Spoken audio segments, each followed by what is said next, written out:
Bon dia, són gairebé les 7 del matí i tinc molta son, però he vingut aquí, com faig molt sovint, per pintar. Això ho feia Monet.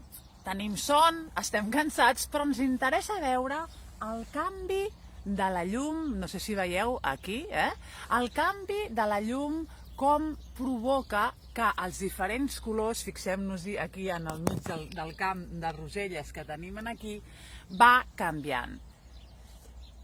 Per què he volgut fer el vídeo avui amb un camp de roselles? Tots segurament haureu bé al cap, no?, aquest famós camp de roselles de Monet. Per què les roselles? Per què la gent li agrada tant aquesta obra? Anem a ficar-nos a dintre el camp. Ens fiquem a dintre el camp i no sé si veieu les roselles aquí. Aquí hi ha una clara contrast, aquí ho veieu millor, entre el vermell i el verd. Per què?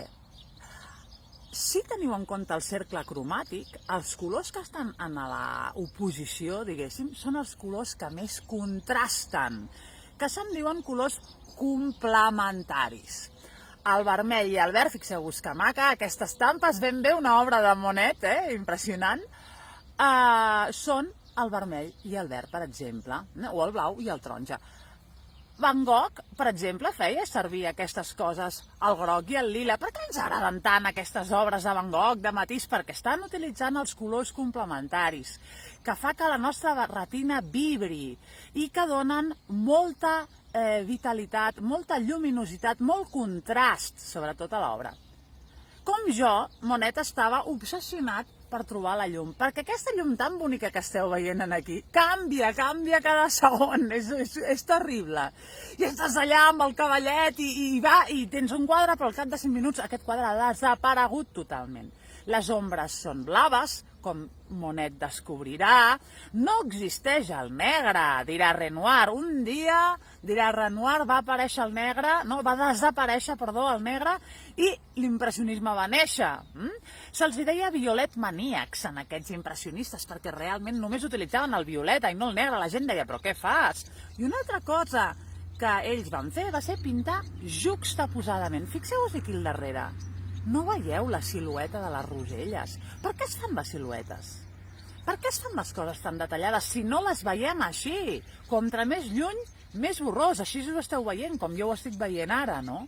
Per tant, d'això se'n diu perspectiva aèria. La perspectiva aèria vol dir contra més lluny, més borrós. Així és com veiem. Així és com nosaltres veiem. Contra més lluny, més borrós. I contra més lluny, més fred. Aquí ho veieu. Contra més lluny, més fred, més verd, més blau. Contra més a prop, molt més calent. Així ho veieu. Fred de lluny, calent de prop.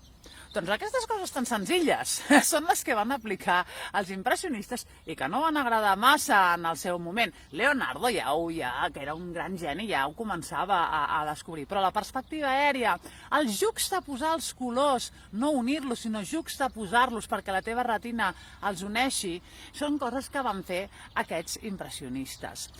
Això i més a les meves classes de dilluns i dimecres a les 5. Tranquils, qui no pugui ja n'anirem fent de classes, però jo aniré també penjant aquests vídeos per tots vosaltres.